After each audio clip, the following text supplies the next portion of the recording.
Friends, welcome to my channel. Varalakshmi కారణంగా చూపు కోల్పోయిన విష్ణు, కుమిలిపోతున్న వైజయంతి, వెన్నెల, వైష్ణవి.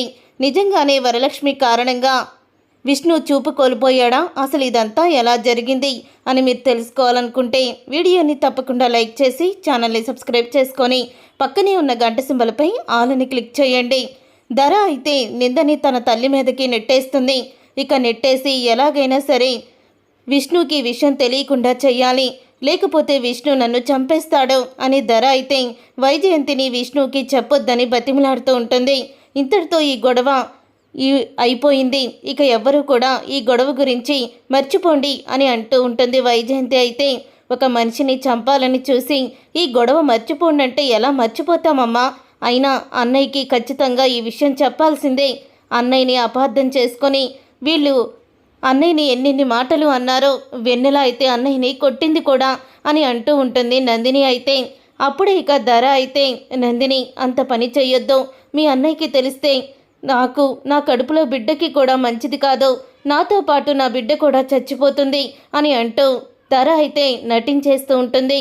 అప్పుడే వరలక్ష్మి అయితే ఎవరు ఏమైనా సరే నేను మాత్రం అస్సలు కూడా వదిలిపెట్టను, నన్ను చంపాలని చూసి నా బిడ్డలకి నన్ను దూరం చేయాలని చూసిన వీళ్ళని అస్సలు కూడా వదిలిపెట్టను అని అంటూ ఉంటుంది వరలక్ష్మి.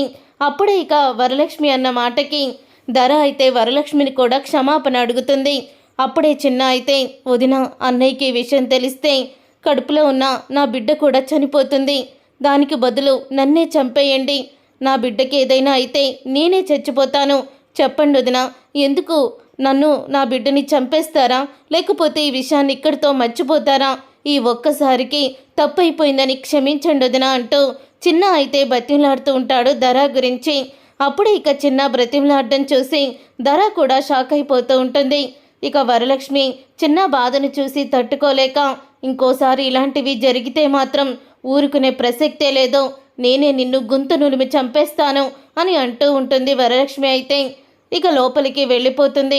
వరలక్ష్మి వెళ్ళిపోయిన తర్వాత భవానీని తిట్టి అక్కడి నుంచి పంపించేస్తుంది వైజయంతి. వేదవతి అయితే ఇక వేదవతి అక్కడి నుంచి పంపించేయగా ఇక చిన్న వచ్చి ధరతో అంటూ ఉంటాడు, ఇప్పటికైనా నీకు బుద్ధి వచ్చిందని అనుకుంటున్నాను, కన్న తల్లి మీదకి అన్ని నిందలు వేసేసి చివరికి కన్న తల్లిని కూడా చేసుకున్నావు, అసలు నువ్వు ఎలాంటి మనిషివే అని ధరాని తిడుతూ ఉంటాడు చిన్న అయితే.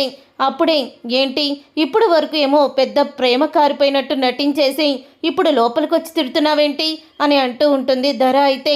తిట్టాను, సంతోషించు, లేకపోతే వాళ్ళమ్మ కాదో విషం కలిపింది ఈ ధరానే అని నేను నిజాన్ని బయట పెడితే అప్పుడు నీ పరిస్థితి ఏమయ్యేది అని అంటూ ఉంటాడు చిన్న అయితే. కాబట్టి ఇప్పటికైనా బుద్ధి తెచ్చుకొని మనిషిలా బ్రతుకు అని చిన్న చెప్తూ ఉంటాడు. చిన్న ఇలా చెప్పంగానే అప్పుడే ఇక ధర అయితే తన తల్లి గురించి ఆలోచిస్తూ ఉంటుంది. నేను చాలా పెద్ద తప్పు చేశాను, మా అమ్మని కొట్టి నేను నా నుంచి సమస్య నుంచి బయటపడడానికి మా అమ్మకి శిక్ష విధించి అందరి ముందు దోషిలా నిలబెట్టాను అని ధర అయితే వాళ్ళ అమ్మకి కాల్ చేస్తుంది. అప్పుడు ఇక భవానీ అయితే చెప్పు ధర అని అంటూ ఉంటే, నన్ను క్షమించు మామ్, నాకు వేరే దారి దొరకలేదో అని అంటూ ఉంటే, ధర నిన్ను నేను అర్థం చేసుకున్నాను ధర, ఆ విష్ణుకు కానీ ఈ విషయం తెలిసిందంటే మన ఇద్దరిని కూడా జైల్లో పెట్టడమో లేకపోతే తను గన్ను తీసుకొచ్చి షూట్ చేయడమో ఏదోటి జరిగేది, అందుకని నువ్వు ఇంతలాగా యాక్టింగ్ చేసింది మన ఇద్దరి గురించే కదా, నేను అంతగా బాధపడలేదు అని అంటూ ఉంటే, మామ్ నేను మాత్రం ఈ కుటుంబాన్ని వదిలిపెట్టను అని అంటూ ఉంటుంది ధర అయితే. అప్పుడే భవానీ అయితే వదిలిపెట్టొద్దు ధర, వదిలిపెట్టొద్దు, వాళ్ళెవ్వరినీ కూడా మనం మనశ్శాంతిగా ఉండనివ్వకూడదు అని భవానీ కూడా అంటూ ఉంటుంది. తర్వాత ఇక విష్ణు అయితే ఇంటికి వస్తాడు. విష్ణు ఇంటికి రావడంతో అప్పుడే ఇక వెన్నెల అయితే విష్ణు కాళ్ళ మీద పడుతుంది. విష్ణు కాళ్ళ మీద పడి చేసిన తప్పు తెలుసుకున్నాను డాడ్, నన్ను క్షమించండి, మీ పట్ల నేను చాలా తప్పుగా ప్రవర్తించాను, మీరేంటో మీ మంచితనం ఏంటో అమ్మ మాకు తెలిసేలా చేసింది అని అంటూ ఉంటుంది వెన్నెల అయితే. అప్పుడే విష్ణు వరలక్ష్మి వంక ప్రేమగా చూస్తూ ఉంటాడు. థ్యాంక్ యూ వరలక్ష్మి, నా పిల్లల దృష్టిలో మళ్ళీ నన్ను ఒక మంచివాడిలాగా చూపించినందుకు అని అంటూ ఉంటాడు విష్ణు అయితే. విష్ణు గారు, మీ గురించి నాకు తెలుసు, ఒకరికి సహాయం చేసే గుణమే తప్ప ప్రాణాలు తీసే అంత నీచులు మీరు కాదని అని అంటూ ఉంటుంది వరలక్ష్మి. అలా వరలక్ష్మి మీద ప్రేమ కలుగుతూ ఉంటుంది విష్ణుకైతే. ఇక విష్ణు గదిలో కూర్చొని ఆలోచిస్తూ ఉంటాడు. అలా గదిలో కూర్చొని ఆలోచిస్తున్న విష్ణు అయితే ఇక మనసులో అనుకుంటూ ఉంటాడు, లేదు ఇక వరలక్ష్మికి నేను క్షమాపణన్నా చెప్పి తనని నా దగ్గరే శాశ్వతంగా ఉండిపోయేలా చెయ్యాలి. వరలక్ష్మిని నేను భారీగా ఒప్పుకొని విడాకులు రద్దు చేసుకొని నా భార్య పిల్లలతో నేను ఇప్పటికైనా సంతోషంగా ఉంటాను అని అంటూ చెప్తూ ఉంటాడు. విష్ణు అయితే మనసులో అనుకుంటూ ఉంటాడు. ఇంతలో విష్ణు గదిలోకి బయట కిటికీలో నుంచి ఒక స్ప్రే అయితే వస్తుంది. ఎవరో స్ప్రే కొడుతూ ఉంటారో. ఇక ఆ స్ప్రేలో వచ్చే గాలి నుంచి కంట్లోకి వచ్చి విష్ణు కంటిలోకి వచ్చి కళ్ళు మండిపోతూ ఉంటాయి. అప్పుడే అమ్మ అమ్మ అంటూ విష్ణు గట్టిగా అరవడంతో వరలక్ష్మి అయితే విష్ణు దగ్గరికి వెళ్తుంది. ఏమైంది విష్ణు గారు అని అడుగుతూ ఉంటుంది. అప్పుడే ఇక విష్ణు అయితే నా కళ్ళు మండిపోతున్నాయి వరలక్ష్మి, ఏం చెయ్యాలో అర్థం కావడం లేదు అని అంటూ విష్ణు బాధపడుతూ ఉంటే ఐ డ్రాప్స్ ఏమన్నా ఉంటే తీసుకొస్తాను అని వెళ్తూ ఉంటుంది వరలక్ష్మి.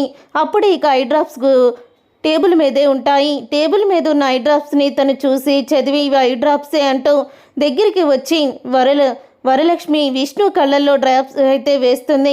అలా డ్రాప్స్ వేసిన ఒక్క చుక్క వేయంగానే చాలు ఇక విష్ణు ఇంకా బాధతో వెలవెలలాడిపోతాడు. అమ్మ అమ్మ అంటూ గట్టిగా అరిచి స్పృహ కోల్పోతాడు. అప్పుడే విష్ణుని హాస్పిటల్కి తీసుకువెళ్తారు అందరూ కూడా.